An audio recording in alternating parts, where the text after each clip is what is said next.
In the President's fiscal year 2026 budget request, OMB is requesting what you had just said, a 13.3% or $17.1 million increase for the fiscal year 2026. This increased funding would support, quote, unavoidable costs in investing in OMB's workforce, among other priorities. Would you explain what those unavoidable costs are and why OMB needs to restore staffing levels that were previously reduced? And why is OMB's need for more staff different than staffing needs in any other agency? Sure. Thank you, Mr. Chairman. I think the reality is we've held constant for many, many years at the 500 level, even though the size of government has increased. And so, when I was in the position in the first term, I had the view that OMB should reduce its headcount. And the challenge that we found when we did that, when we pursued budgets that did not prioritize the analysis that OMB needs to do, you find yourselves in a situation where some of your key resource management offices are having to analyze programs and agencies that are growing exponentially larger. Just to give you an example, our previous resource management organization for national security had the veterans, it had all state and foreign aid, it had the entirety of the Defense Department, it had the entire intelligence community. And if you look at it compared to across the agency, you didn't have enough analysts to be able to do the job. Similarly, we're being asked to do quite amount of work with regard to the President's deregulatory initiatives. And that will continue to be a priority through OIRA.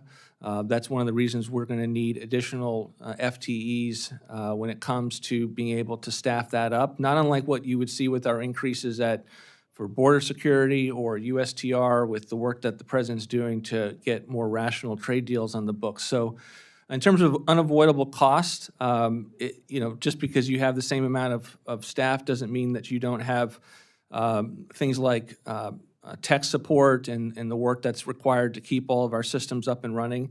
And there's a lot of expenses that goes with it. But I truly believe, and I think you all believe this too because of the resources that you've given to GAO, that it's paramount to have enough analysts that can grapple with the size and scope of the federal government. And I think that pound for pound, an OMB career FTE is one of the most important from a standpoint of being able to address that need to be able to deal with our fiscal health as a country and get cost-benefit analysis and a regulatory framework that makes sense for the country. I want to focus on Executive Order number 14158, issued on January 20th, 25, is titled Establishing and Implementing the President's Department of Government Efficiency. Executive Order establishes the United States DOGE Service, or USDS, and within the reorganized USDS, a U.S. DOGE temporary organization that is authorized through the 4th of July of next year. Who is the administrator of the DOGE service, and who is the administrator of the U.S. DOGE temporary service, and who do they report to?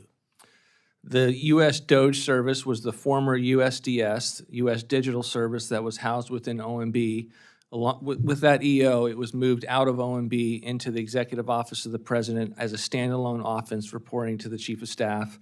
It's been led by Steve Davis, and we're in the midst of, with the last week or so, of establishing the leadership on an ongoing basis. But I think the vision for DOGE is, in addition to having some of the consulting work that they've done continue in the EOP, and that's one of the reasons we have a request in as part of the ITOR account, is that DOGE would go and be far more institutionalized at the actual agency. So many DOGE employees and FTEs are at the agencies working almost as in-house consultants as a part of the agency's leadership. And I think the leadership of DOGE is now much more decentralized. It's the agency heads, and it has been for some time. The President has always said from day one, agency heads are in charge of their departments.